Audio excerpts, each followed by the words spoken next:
Have you ever walked into a commercial building and wondered how an insurance company decides how risky it is? Well, it's not just a guess. There's actually a kind of secret code they use, a four-letter framework that goes back centuries. And today, we're going to crack that code together. So, where does this all come from? Our story kicks off, like a lot of insurance stories do, with an absolute disaster. Picture this, 1666, the Great Fire of London. It just tears through the city, burns down over 13,000 homes. And out of that catastrophe, the first real fire insurance companies were born. But they had a huge question to answer. How do we actually figure out if this building is more dangerous than that one? And the answer they eventually developed is a simple but incredibly powerful acronym, COPE. It stands for Construction, Occupancy, Protection, and Exposure.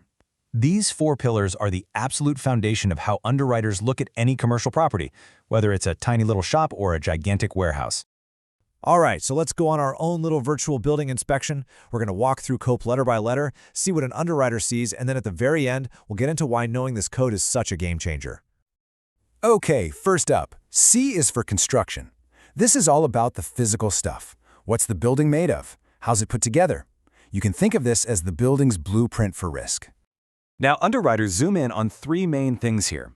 They need to know the building materials, is it wood, is it concrete, the square footage, how big are we talking, and of course its age. Each one of these tells a critical part of the story. Now, this is where it gets really interesting, and honestly, a little weird. The industry classifies materials on a scale from 1 to 6. But here's the twist you have to remember. It's completely backwards. Class 1, which is a wood frame, is the most combustible, the riskiest. Class 6, fire resistive, is the best you can get.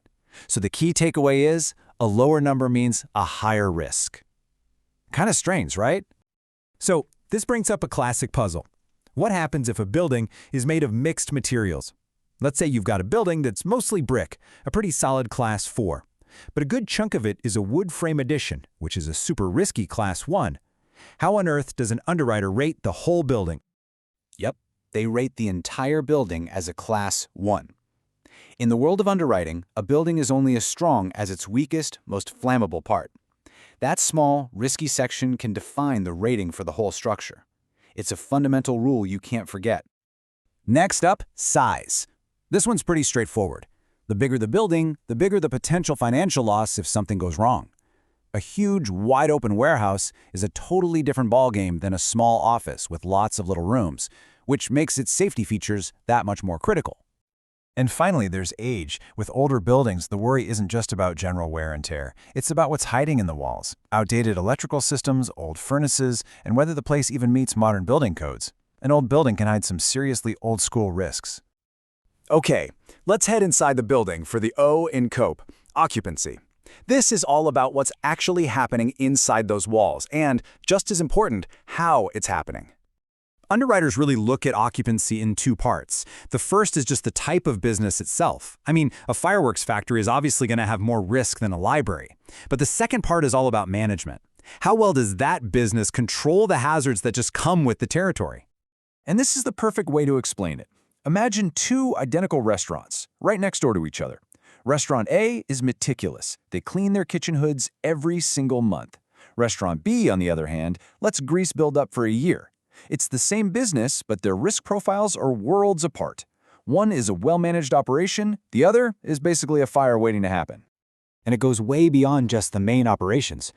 Underwriters are looking at everything. General housekeeping, how flammable stuff is stored, the condition of the wiring, even if there are proper smoking controls. They want a complete picture of the day-to-day risk. So we've got a building with a specific construction and a certain level of occupancy risk.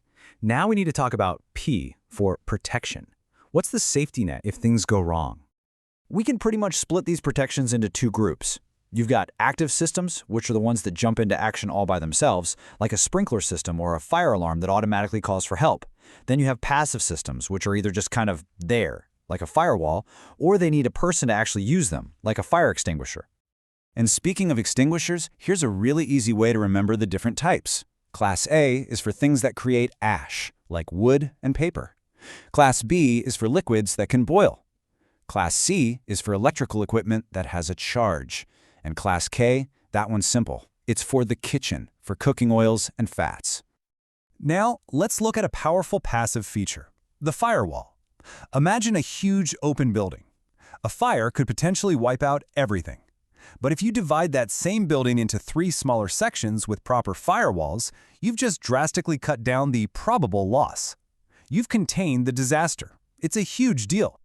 Protection isn't just what's inside the building either. It's also about who shows up to help.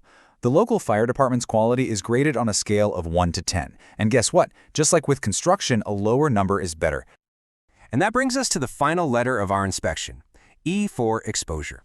For this one, we got to step back outside the building and just look at the world around it. What kind of external hazards could mess with our property?